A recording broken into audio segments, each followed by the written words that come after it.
Okay, YouTube land. This is Kino with Kino with STEM. This is Kino with STEM with Kino.com. Here to answer your military aptitude test prep and Federal Aviation Administration test prep questions. Private pilot through airline transport pilot. And I don't have my screen up, but I'm getting there. Give me a moment.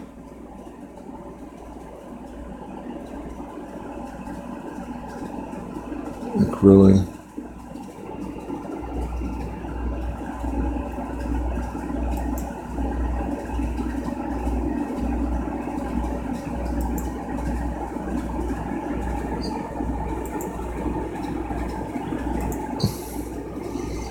Hope everybody out there is, I hope you've all been studying hard.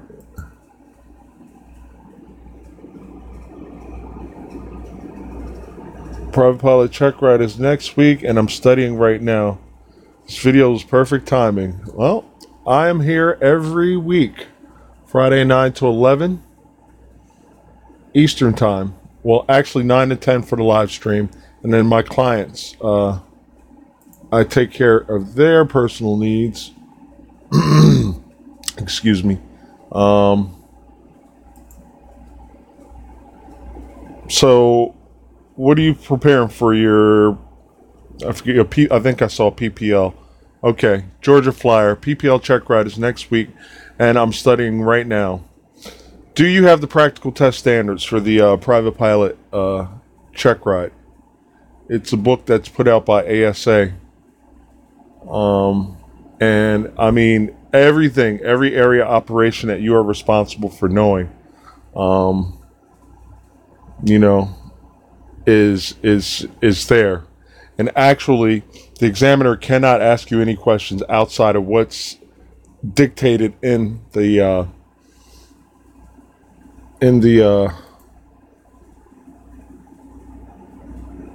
I know I have a copy of my files. I'm looking for it now. Documents, FAA.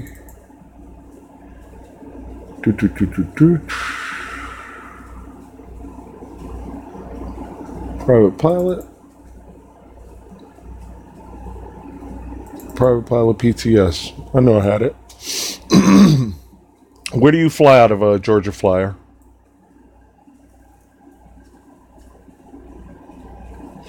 And feel free to ask me anything you need. As far as, you know, what you think they're going to ask you. Okay. KV Victor Papa Charlie. All right. Okay. While we're here, I actually have the practical test standards up right now on the screen. Definitely you're going to have to know, you're going to have to be familiar with your V speeds. They're probably going to have you plan a cross-country flight. You won't fly the whole thing. You'll fly like the first leg, and you probably won't even go to the first navigate that you plan to. And there's probably going to be an open practice test area for you to do slow flight, steep turns, approach landing stalls, departure stalls. I said steep turns. They'll probably put you under the hood, do some unusual attitudes. And all my United States Navy, Marine Corps, and Coast Guard, and United States Air Force guys, these maneuvers you're going to have to become familiar with. Slow flight, steep turns. Definitely, you know, I'm actually glad you're here, Georgia Flyer, and dude, or I don't even know if you could be a female, I don't know. So I should not make that assumption, Georgia Flyer, because it just says Georgia Flyer. It does not necessarily mean you're male, female, and your icon's very small, so I can't really see. So I don't want to make any assumptions, but at any rate,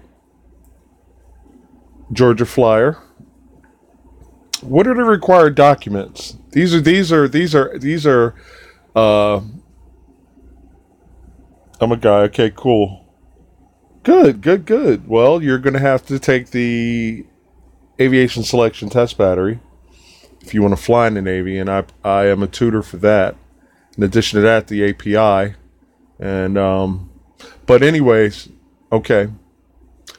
Let's run through some questions you may possibly, and anybody that has questions, you can send them to my you can send them to my what am I trying to say? You can send them to my email. But in the meantime, since Georgia Flyer is the first one kind of up and making herself known, and anybody else in the room, please state your location and test that you're preparing for. And it doesn't have to necessarily be a computer test. It could be an FAA test.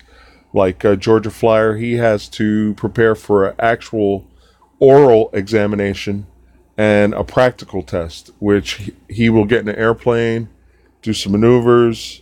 Katasha, how are you? ASTB, Texas. Very good. Glad to see you. Okay, so Georgia Flyer, what documents are required to be in the aircraft? It's like, damn, he put me on the spot already. But that's what the your designated examiner, or I don't know if you probably have a designated examiner. The FAA will do free check rides with you, but you know, they're kind of hard to nail down sometimes. I tried a couple of times as I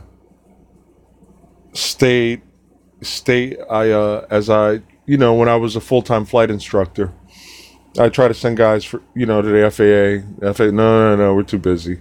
So really, that's what the designated examiners are for. Make sure you have your fee in the envelope. Very good. Airworthiness certificate, registration, operations manual, weight and balance data. Very good. What are some? Okay, I'll just talk for a little bit. The designated examiner will be like, okay, well, what are your operating limitations?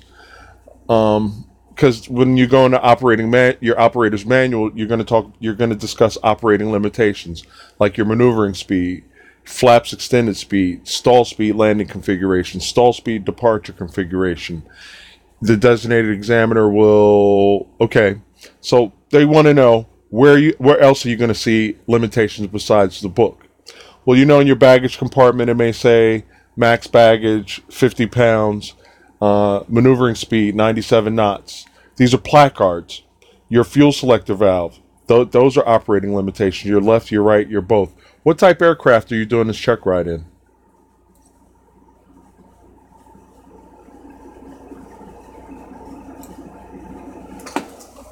And I understand there's a lag, so, I know I've asked the question, and it may take a minute for you to get back to me. All right, that is my favorite aircraft, the Cessna 172. First airplane I ever flew in.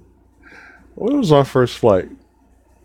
And a 172. All I know is I was 15 years old. I was in an organization called the Civil Air Patrol. And they actually took us up as cadets in the airplane. And if you flew with a certified flight instructor, then that was flight time towards your private pilot certificate. They also did a free ground school for me. But yeah, the Cessna 172 is a very, very good, stable platform. And down the road, if you choose to get your instrument rating in that particular aircraft, that is a very stable platform to do your instrument training in. So yeah, I got I think I have like 1,000 hours in that plane. Because when you first become a flight instructor, all you fly is with primaries, and when you go into your commercial pilot maneuvers and your instrument maneuvers, that's pretty much single engine work. Everybody gets their initial ratings, and then they actually get their multi-engine rating. And when they get their multi-engine rating, they do a commercial instrument check ride. Yeah. Oh, Piper Warrior. Okay, I mean, Piper is a good airplane. They're a good airplane manufacturer, but me, I'm I'm a Cessna guy. It's what I started in. I've flown a lot of low wing aircraft. The Piper Navajo, the Malibu. What else? Piper, the Arrow. I've flown in a couple Piper aircraft, but the Cessna 172 is my heart. It is my heart. So you clicked on the link for live test prep. Do you have any questions? Do you have any concerns?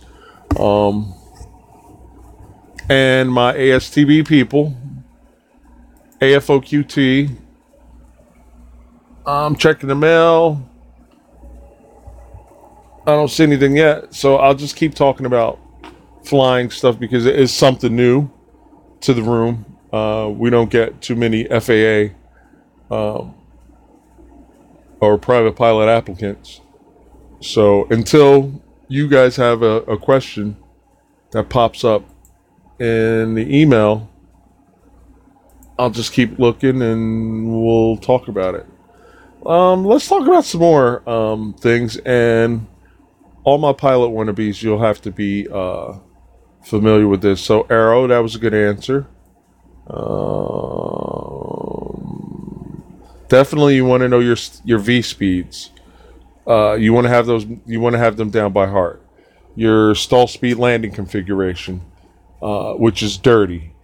Your stall speed clean configuration, maneuvering speed, never exceed speed. You want to know.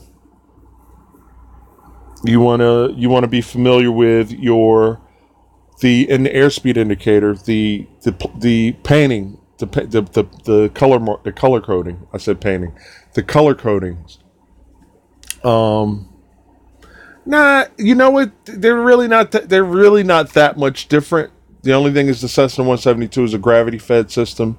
The Piper is a low-wing aircraft, so you're going to have to use a fuel pump to get things going and fire it up. You could run into some situations as far as like vapor lock and stuff like that, but if you plan ahead, you should be fine. And I'm sure whatever instructor you fly with, just to be a flight instructor is like it's it's a thankless job, number one, and but you know it's the smartest pilot you'll ever be. Because, dude, you literally go through the regulations. Speaking of which, what is basic VFR? Your basic VOR. Trying to think of what altitude block I want to give you, but we're flying out of a certain airport. The visibility is 1 mile. 2 miles. That's not what I want to do. I'm trying to think. I have not prepared someone for a private pilot check ride in ages. I do mostly multi-instrument and commercial. So I'm trying to just think of some good questions for you. But you definitely want to know the placards. The white arc, the green arc, the yellow arc. Flight operating range is the white arc. Green arc, normal operating range. Yellow arc is caution speed range. And what is? I'd like you to type it in. What is the caution speed range? What does it mean when that airspeed indicator needle floats into the caution speed range? What are some operational concerns that we need to think about? That's something. And you can type that in whenever. Check my email inbox.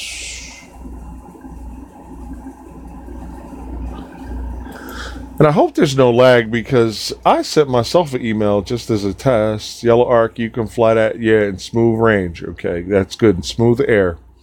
Okay, because you want to make sure that you're not structurally damaging the aircraft. That's why.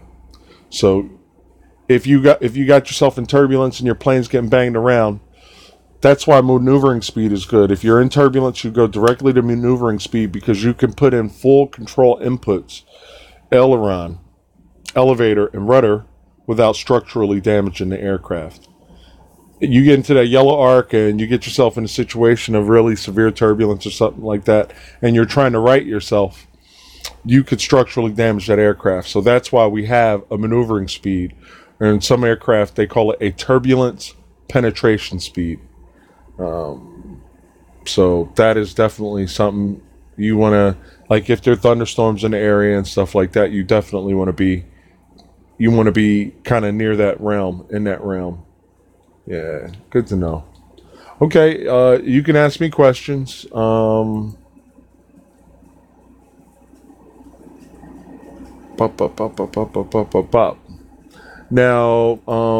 Georgia Flyer, what you probably don't know is every week what I basically do is military aptitude test prep. That's for the United States Army helicopter pilot wannabes, the AFOQT Air Force pilots, the ASTBE, which is the Aviation Selection Test Battery, which you will become familiar with if you're looking to be a Navy pilot. And basically, what I do is, I come on every week and I just answer questions because some people have not been in school for a little bit, and so they're a little rusty with math and some science concepts and stuff like that. And so that's basically what I do here. I also provide tutoring and for FAA stuff from private all the way to ATP. So STEM with, and on the message board, that is my website.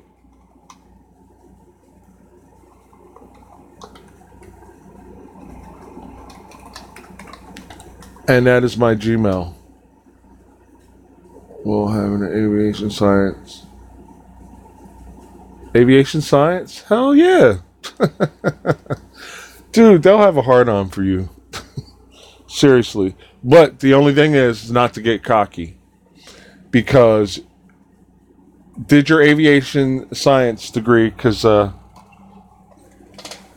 have an aeronautical science degree. Now, the thing is I'm not sure what aviation science entailed as far as your curriculum, but was there physics?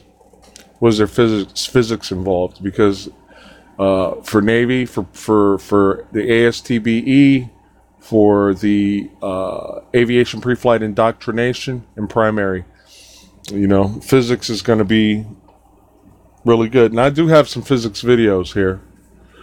Okay, Katasha, if a car uses 1 1/2 gallons of gas every 30 miles, how many miles can it be driven with 6 gallons of gas? All right, 1.5 gallons,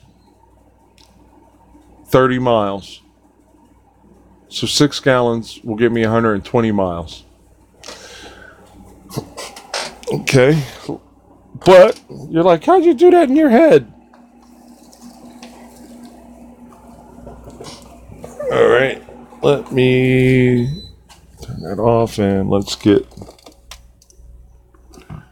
Not sure what happened to my eraser, but that's okay.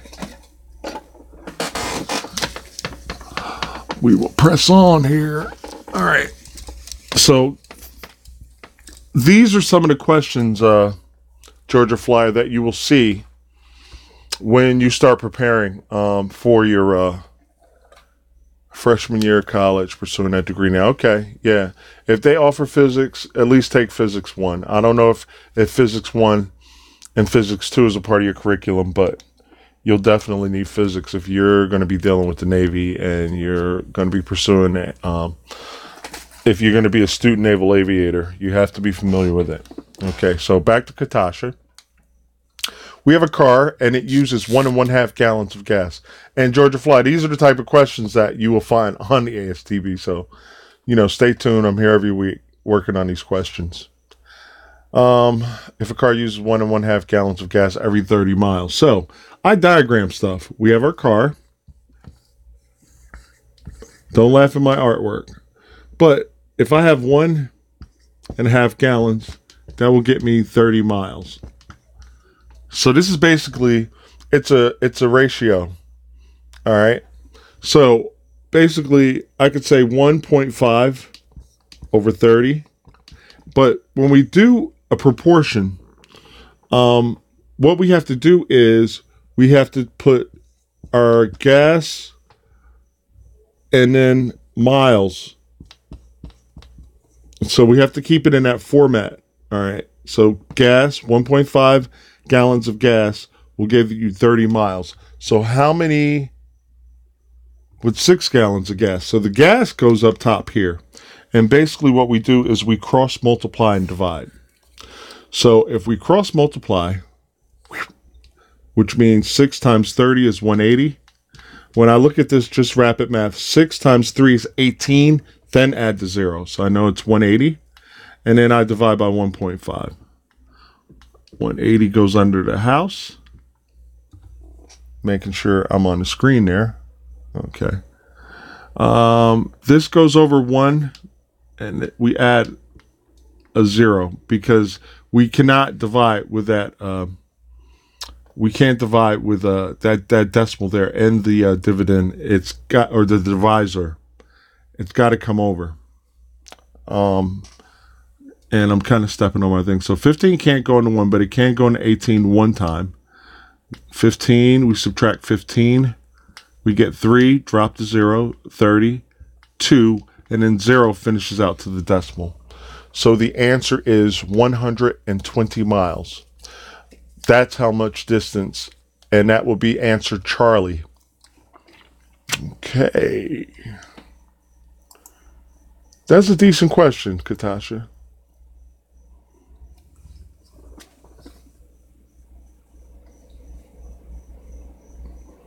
I see nothing in the email, and we had I don't know if this has anything to do with it, because I sent myself an email a little while ago, because I was transferring files from one computer. Well, not transferring files, but I was sending a file and emailing it to my business computer, and it just came up when the live stream. I think I sent it like a half hour before the live stream started, and then it just popped up like on the live stream, just like maybe 20 minutes ago. I was like, whoa, wait a minute. So we did have a thunderstorm. Okay. Ram E, Georgia, what's your major? Just got here. I think Aviation Science, he said. Damn, thank you for the explanation. Okay. Yeah, he's Aviation Science. Anything aeronautical science, aviation science, aviation flight technology, those are degrees. Those are pretty much flying degrees. So you will come into contact with navigation, engine propulsion systems, aerodynamics, meteorology. You'll be a head up, and you will have already taken. You will have already. You're about to get your private pilot certificate. So there's one less thing that you would have to do at API and primary, because number one, if you don't have a pilot's license, you're going to have to take the FAA written. You won't have to do that. You've already taken the written because you're about to go for your check ride. What else? Number two, I think it just kind of pushes you up in the scoring system, because you do have, okay, no problem. Because you do have at this point, and I'm assuming when you get done with this aviation science and management, I'm assuming you should have a commercial pilot certificate, even if it's a single engine, probably a single engine commercial pilot certificate, or a multi, and commercial instrument might add as well. So most aviation programs will have that commercial instrument. They may even have, and complex, you'll get your complex rating, which is retractable gear. Sometimes they'll have like a high performance rating also, and that instrument after PPL. Yeah, so yeah, that's pretty much across the board. Yeah, commercial pilot's license. Yeah, that's pretty much how it goes across the board. If you go through a 4-year program, you're going to leave there with a commercial pilot certificate, single engine instrument at minimum, with a high performance and complex rating. The complex rating is retractable gear, and a couple other things. Because most complex, when you do your high performance, most people do their high performance and their complex all at the same time. They get that sign off. Okay, checking email, and I understand there may be a lag in the email, but I am still going to look nonetheless.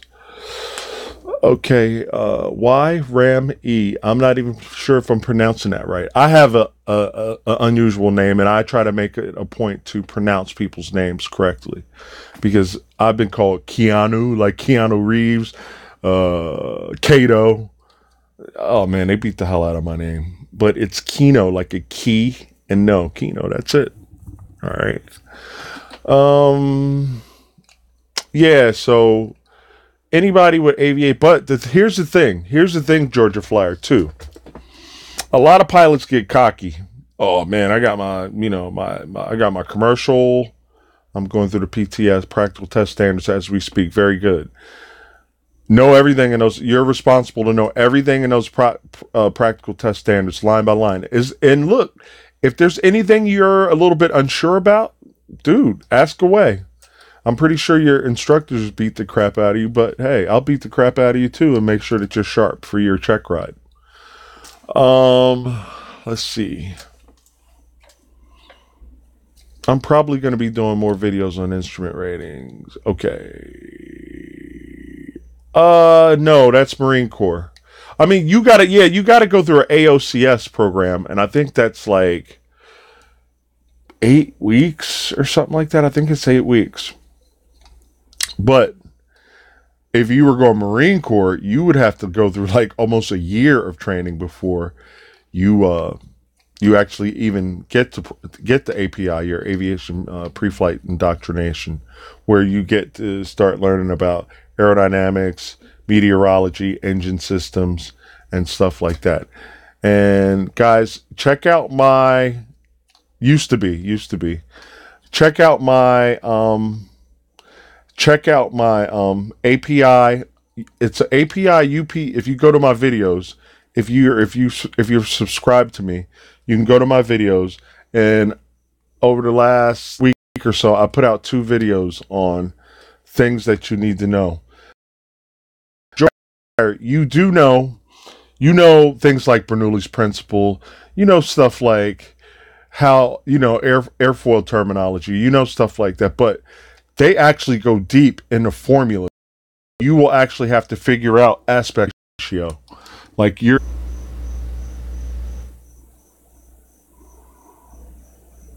okay. It looks like I've reconnected. And wow.